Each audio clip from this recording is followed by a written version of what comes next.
So the first issue that comes up is, what is a long-running operation? When we hear a term like long-running operation, it seems like a very subjective term, right? You think something maybe depend on the circumstances.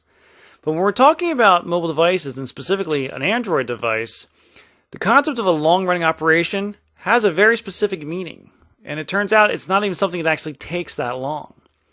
An operation is considered a long-running operation if it's something that takes long enough that between the time it starts and the time it finishes, the user may have switched to a different application. Now, the reason that issue of whether the user switches to another application is important has to do with the way Android manages processes. Now, we know that the Android operating system and all mobile operating systems are responsible to maintain a very responsive user experience. And doing that is a bit of a challenge. Is that we know that mobile devices always have far less resources than we have on our desktops. Less memory, less CPU power, and so forth. So that the way the operating system maintains a responsive user experience is by basically terminating processes on a pretty regular basis. And it has to use some kind of model or algorithm to decide what processes are the best candidates for termination.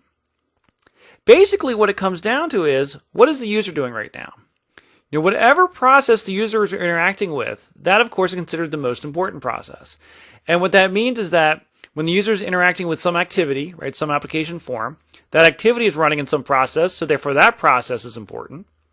Right? And as you build more sophisticated applications, it's not uncommon for that activity to be doing things that rely on other processes as well.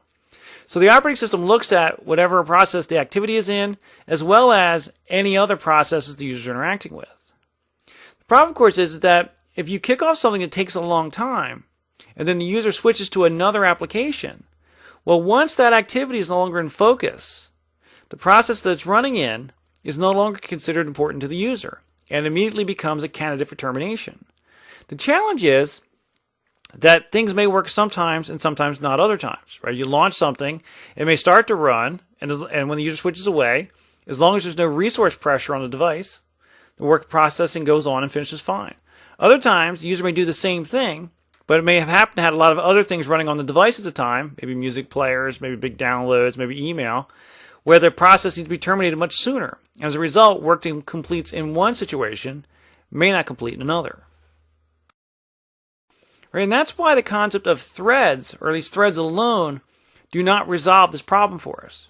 Right? Is that when a thread is launched by some activity, the thread is running inside that activity's process. Right? Therefore, it's only considered important as long as that process is considered important. Again, if the user switches over to another process or switches over to another activity which causes a different process to now be the user process, that process becomes a candidate for termination. So in order for us to perform any kind of a long-running operation that doesn't involve the user, we need some way to tell the platform that this task that we're performing is important to the user even though they're not directly interacting with it right now.